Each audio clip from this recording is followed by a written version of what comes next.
G'day and welcome to the Grow a Small Business Podcast. I'm your host, Troy Truen. Each week, we speak with an owner who has grown a business with 5 to 30 team members to something bigger. Diving into their numbers and unearthing the pain they've experienced, we explore what they did to overcome each barrier and what they would do differently from day one.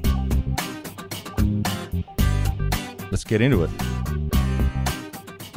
Welcome, everyone. Today I'm interviewing Ellie Degraeve from Go for Zero. She's based in Sunshine Coast in Australia, which is just northeast, about an hour out of Brisbane, is it, Ellie? Yes. Yeah, I've been there for a few decades, but as I was saying before we hit record, I'll be up there soon. Looking forward to checking you out. Thanks for your time today. Thank you for having me. Let's start with how we know each other. Amy from Pleasant State, I think she's based in Adelaide. Had her on episode 368 in mid-June this year, 2023. And soon after that, they just completed their crowdfund, raised just over $1 million, which is great. So that's how we know each other. Yes, we do. Tell our audience a bit about your business, what it does and how it makes money. So Go for Zero, we're an online marketplace. And a real passion, my real drive is to inspire and motivate people to really make changes in their life that help them out to cut out their waste, to cut out their chemicals in the products, and so at the same time help our planet out. So what we do is we are almost, well, we're an online store, a marketplace. I see ourselves almost more as an educator. We really talk a lot about the products, but not just our products. We really talk about a sustainable lifestyle. It's about food. It's about how we look at products, how we choose our products. And so while we educate, we also offer all the alternatives. So we've got about 2,000 zero waste and toxin-free alternatives now on our website. So that means, for example, if you think about your shampoo at home, it probably comes in a bottle that has about 80% water in it. So what we have, I don't know how many shampoo, but it's probably about 20 different sorts for all different types of hair. And it looks like a bar of soap. And at the end of its life, there's nothing left. There's nothing that you have to throw away that will stay around. And yet it's even home compostable, the packaging. So there's just nothing left. So we take all that decision and what to do with your product out of it while doing actually good for you as well as our planet. Is that a product, or do you create some of these products yourselves, or it's just a marketplace? So we are a marketplace, and we create also we've got 70 of our own products now too. Yeah, fantastic. Well, that product you were just describing then reminds me of a business in New Zealand. I'm not sure. I'm assuming you're aware of it, Atheek. Yes. Yep. Yeah, great idea. I think they started about 5-6 years ago, and they've also done a couple of crowdfunds as well. Yeah, great to get all those. And we had Mike Smith from Zero Co on the cast a few months ago as well, and they're doing great things to get all that plastic out of the ocean and the wastewater. So it's a big movement at the moment, I think. And Flora and Fauna, as we talked about before we hit record, had Julie Mathers on a couple of years ago. And I think it's a really good space to be in right now. Yeah, absolutely. How did you start out? How did I start out? The big question. For me, it really all started when my daughter was born. So when I would put her in, for example, a bath, every time I took her out, she would burst out into this rash. And as a mum, obviously at that time, I was like, oh, I've got to go vegan. I've got to cut out dairy, grains. I always thought it was about me, what I was doing. And one time when I took her out of the bath, it just really clicked for me. And I was like, hang on, what is in my products? So I started to look at the back of my product and I was like, what is this even? So I became this crazy mad researcher. I started to look up all these ingredients and I was like, hang on, that should not be in my products at all. How is that even allowed? So I went from that one baby oil. I just went around in my home like this crazy person, grabbed my toothpaste, my shampoo, everything, and just started to look into my products. And in all honesty, I never had before. Like I love smells and everything like that. And I just went marketing. I was just the easiest person for marketing, right? Like anything that's good, shiny, and smells good. I was like, give it, I love it. And so from there on, actually, when I learned about that, I was really confused that there's really a lack of government regulations, actually. So I started to look into the companies more, like what are the manufacturing processes? how do they market to the consumer? And then from there, I really went to look at, but hang on, what happens to their product? Where do they get it from? Where does it end up? And so I went into this massive roller coaster. And at that time, I thought a bit like the Truman Show. I was like, does the whole world know this but me? Like, is this it? So I just thought at that time, I thought, okay, I'm going to make my own products. I know what I'm going to do. I'm going to change this world and tell everyone it's not right. And that was a massive fail, I would say. I'm really bad at making my own at home. Like my baby, I would almost drop her because the coconut oil made her so slippery in the bath. You know, like I was not meant to make products at that time. And I moved to Australia. I was actually at that time working in international retail strategy for a Ahold Delhaize, which is a huge, huge retailer. Like I think in last year, the revenue was about 86 billion. Right. So I used to travel a lot to countries to look at the strategies, how they were tracking. So I was in retail at that time. But when I moved to Australia, because I moved my whole life, right? I moved my friends, I moved my family. I was here and I was like, I really want to do what I want to do, what I love so, so much. So what I've done at that time is I just set up a small pop-up store, a little retail store. And the only goal that I had with that store was, is this a business? Will this ever work or is it just me? And my main things that I learned from there is that people are really confused about sustainability. Like, what is it? How does it work? Is it really better? Like, it's pretty expensive. Will it pay off? You know, things like that. And the thing is, still today, that education part is so incredibly important to me because it's what I learned at that time. And I can see every single day on our socials, the questions that I receive, I can see that's how I can really make a change in the world. It's by educating people, not saying you should buy this because that's not how I work. It's like, look, all these options that are out there, what is it that we can help you with? Would that fit? And if it does, great, we've got it for you. We're here. So that's how Go for Zero started about 4.5 years ago. 4.5 years ago. So that is 2019. How old were you 4.5 years ago when you started? 34. 34. Fantastic. And I had 2 little minis. yeah. So decided to make the jump from corporate. You had some young kids. So that's pretty brave, starting your own business. Yeah. Yeah, absolutely. I had no idea what I was getting into. At least you're honest. I definitely am. I remember when I pushed that button of my online store because I was like, I've got this best company, all the values. Like when when suppliers come to us, I sometimes think they have no idea what they're getting into. The questions I shoot at them, the research I do. And when I pushed that button, I was like, okay, I've got the best business out there. This is just going to go gangbusters.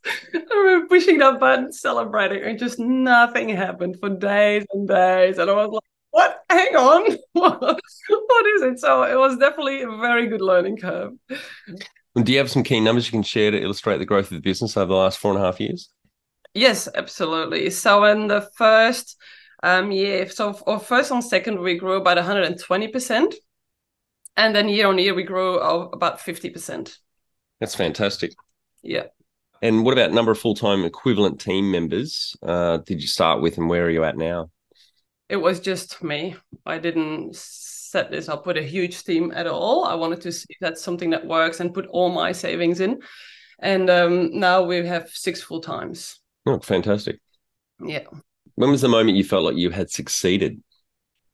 I still think these things are really a big work in progress. But I would say when we moved to our last warehouse, we moved to a 300 square meter warehouse, and it was a big jump. You know, warehouses on your P&L rent is high, and I think at that moment for me it was really like, wow, this thing is really serious.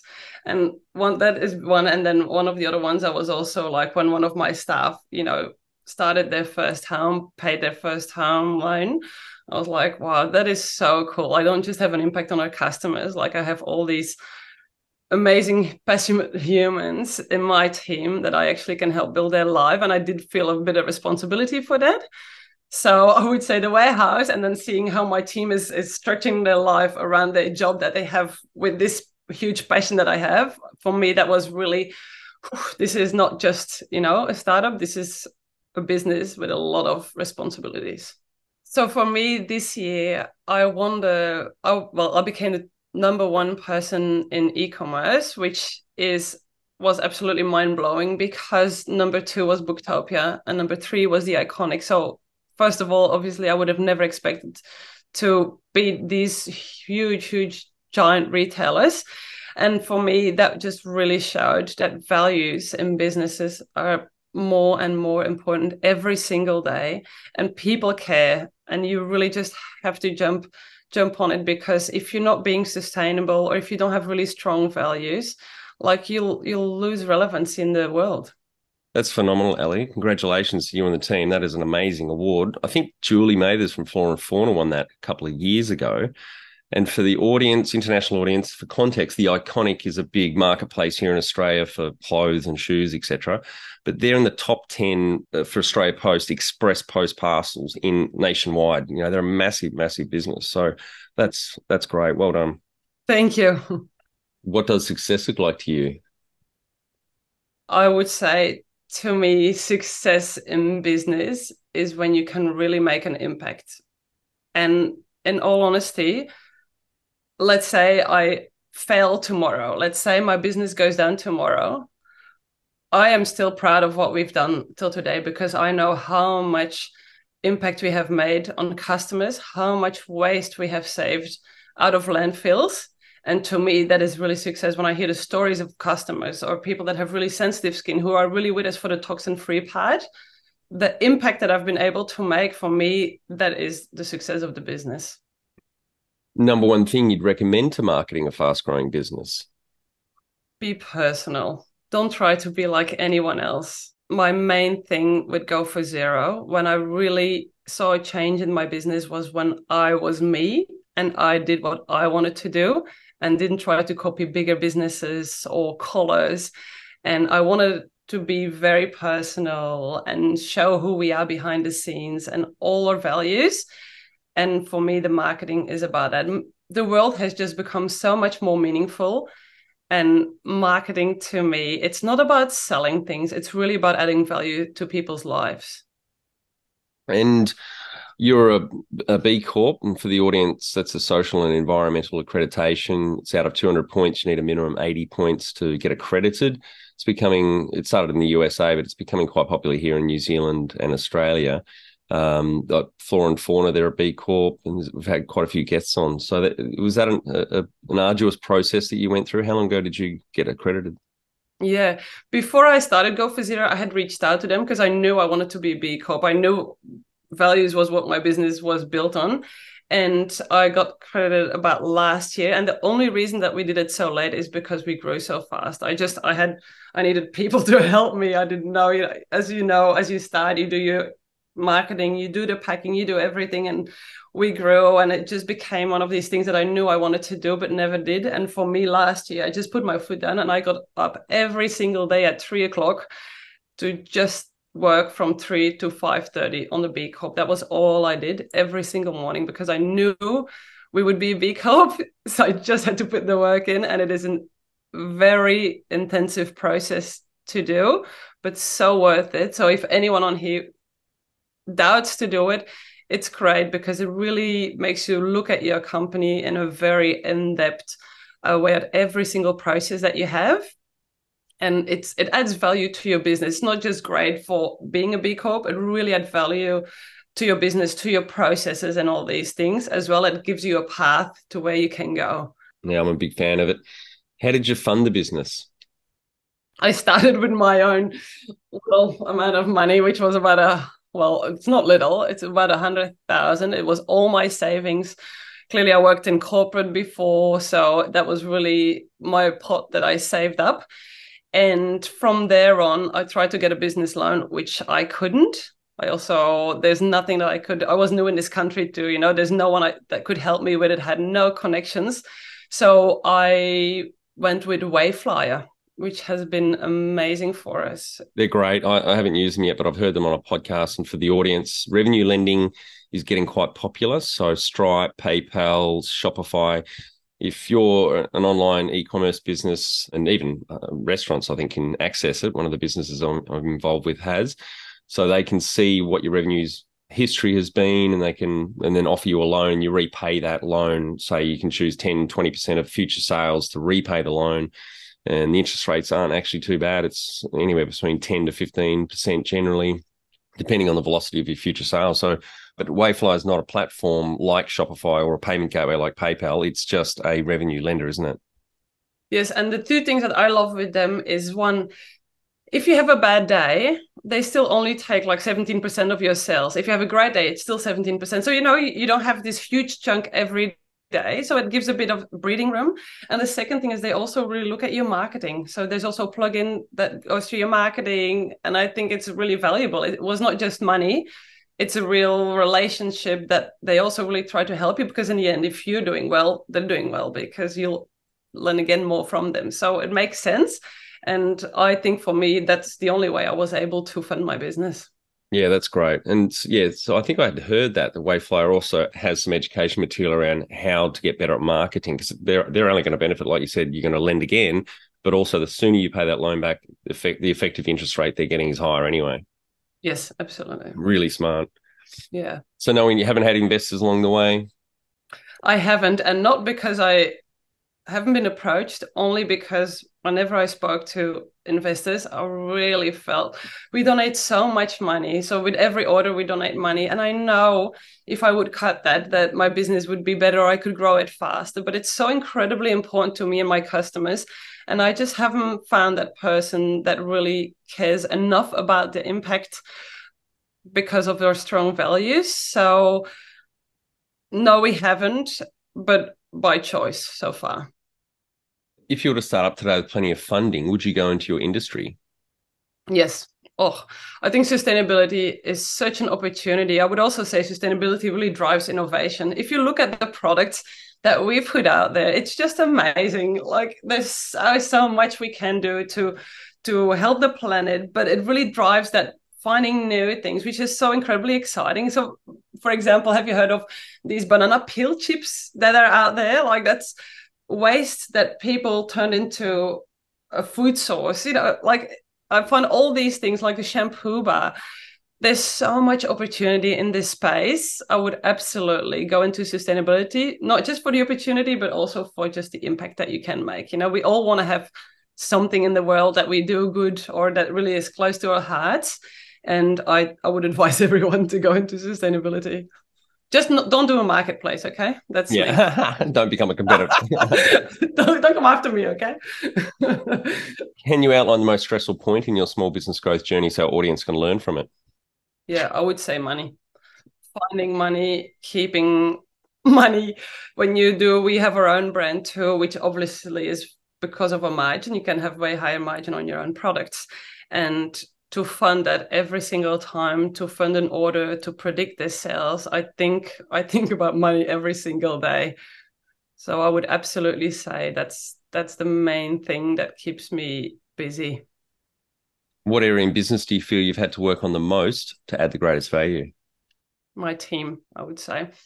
My team is so I hire my team only through social media. The only thing I do is I put a story on, so it's 24 hours, talk about what type of role we're after and so on. And last role, we had about 68 applications, which has been absolutely mind-blowing. And the reason is I'm targeting people who, they don't have to be zero waste, right? We know that's incredibly hard, but at least if they're following me, there's already a little bit of interest or a little bit excitement or a little curiosity. So when I talk about the vision of the company, where we want to go, why we do this, why we put money in donations and cleaning up our oceans, there's no questions, it's excitement rather than, yeah, but why would you do this?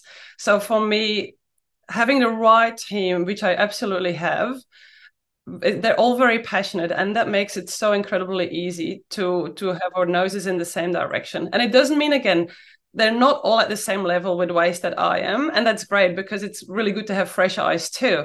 Like, what is carbon positive? Let's be honest. Half of my customers, every time I do a poll, they say like, I don't get it. So it's really great to have the fresh eyes, but just I want someone on the team who has a passion about something that we do, and that's why I only hire through socials. So was that for one job? 68 people Yeah. applied for one job. Yeah, Yep. that was marketing content creator. Great. Get ready for a rant. I just think when business owners, I work with a lot of business owners and sit on 5 boards, it's a bunch of bullshit when they say to me, in this tight labor market, I can't find A players or good Yeah, people. I It's agree. because you're not doing your job as the manager, which is recruitment's the most important thing your manager does. They don't spend enough time, invest in getting it right, particularly the job ad, and very clearly spelling out your vision, mission, and core values to attract those A players that are aligned, have the same passions as you. So, yeah, I've gone on this rant a couple of times in the last few months when people say there's no staff out, there's no A players, and that I just totally It's really disagree. not true. The younger generation, definitely now, they want to be with companies that have strong values. It doesn't always have to be sustainability. It can be something else. But as long as you can communicate your values, you'll get the people that want to support these values. So I agree with you. There's so many people out there. Yep, totally agree. Rant over. Rant over.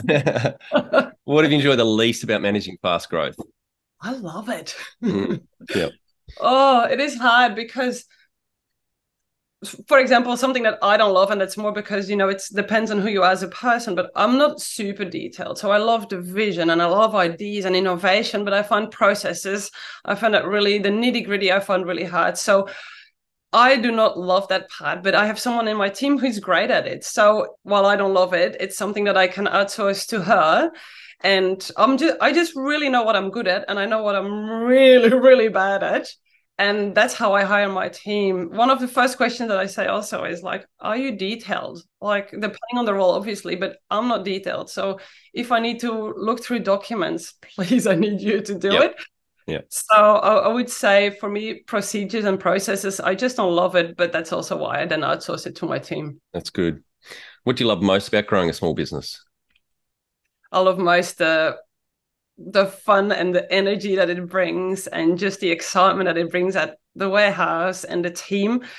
It's such an incredibly hard work to grow a business. And definitely in these days, with all the interest rates that keep going up, you do feel it. And then when we have great days, or when we've done something and it really worked, it's just this collective, oh my God.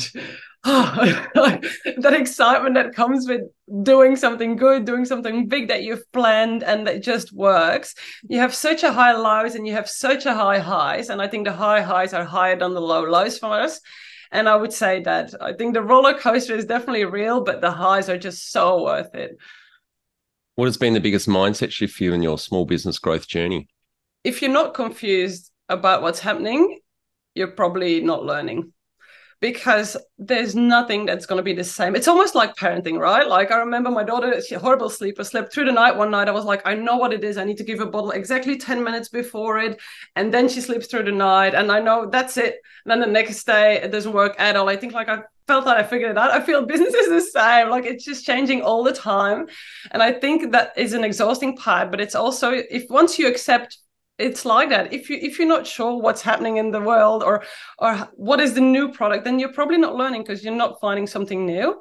So that would be my mindset shift. It's fine to be confused and not know everything because there's so much out there. So just try to make sense of it and figure it out. The number one habit you think a small business owner needs to develop and maintain? Yeah, I would say hire the right team and put the right structures in place. Team is so incredibly important to take things off your hands, and structures will save you so much money, so much time, I would say, because time is so precious in a small business. Be the change you want to see in your business. Become more productive and less stressed with our free Transform Your Performance online course. Once you see the benefits, put your entire team through the course at no cost. We start out by telling you the secret to guaranteed success, then over 100 lessons help you be more focused, present, productive, and feel more in control about work. growasmallbusiness.com.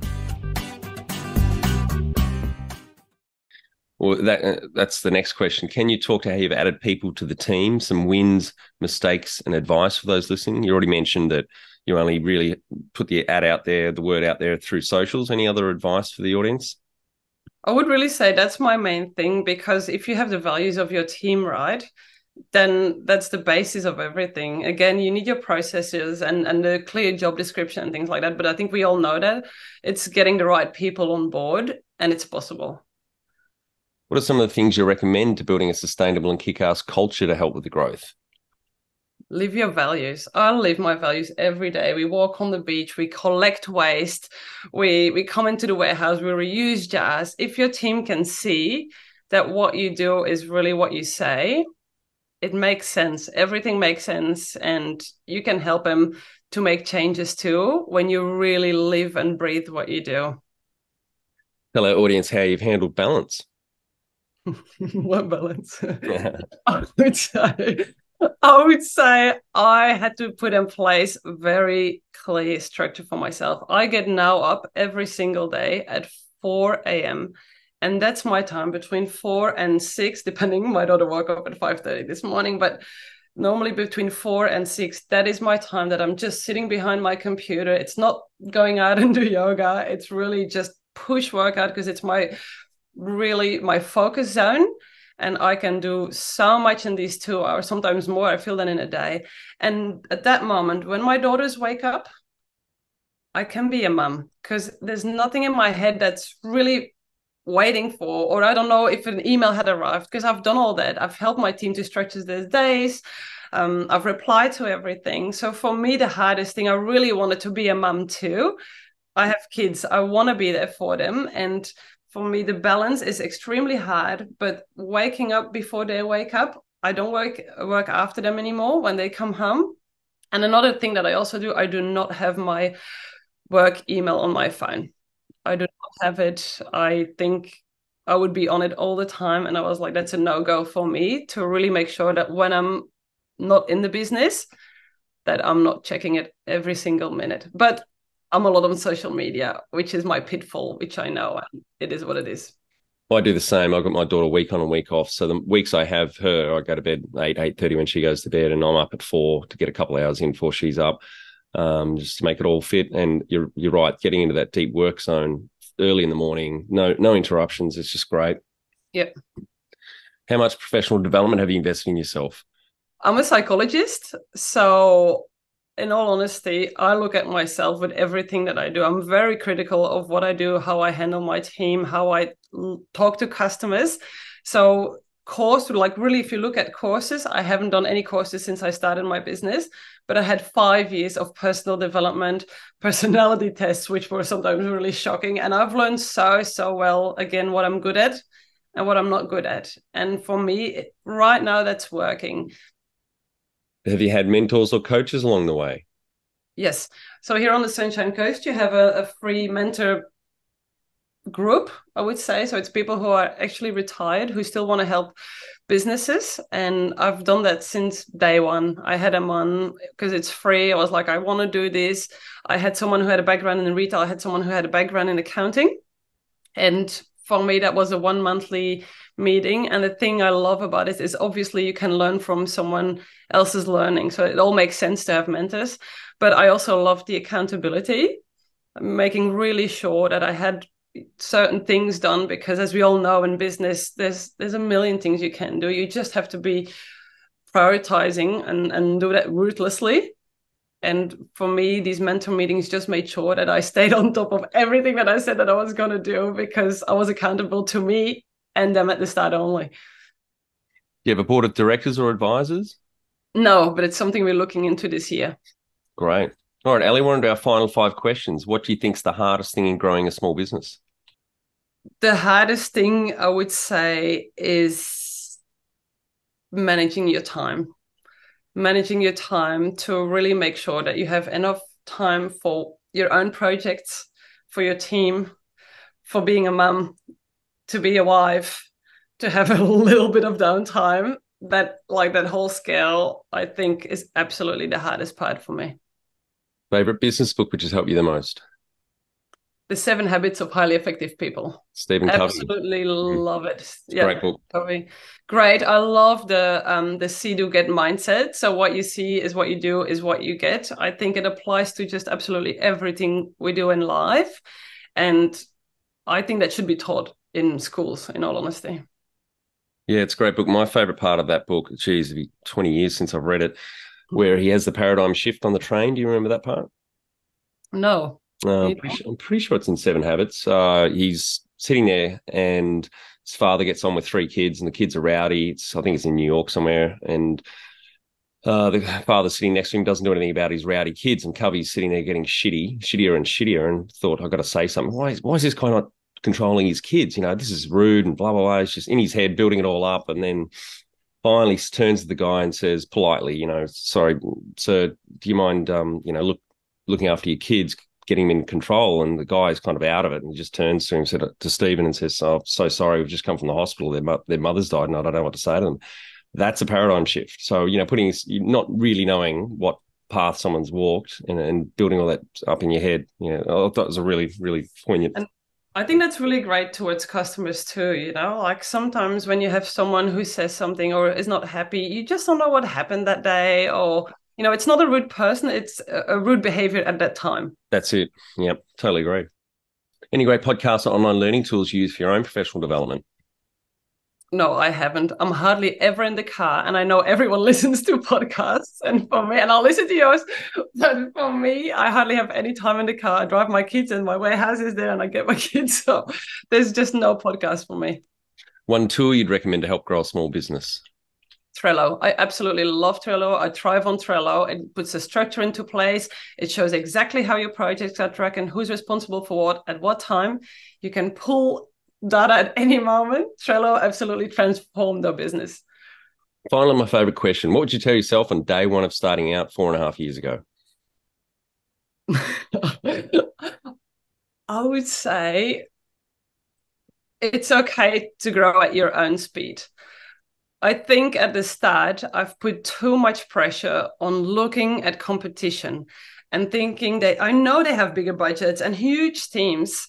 I was like, oh gosh, I'm probably not doing well enough or not good enough. And I think looking back now, once I find my own voice, or maybe also being different, be yourself and then grow at your speed, because you're not someone else. It's you. The business is you when you're starting out. And that's awesome. That's not okay. That's awesome.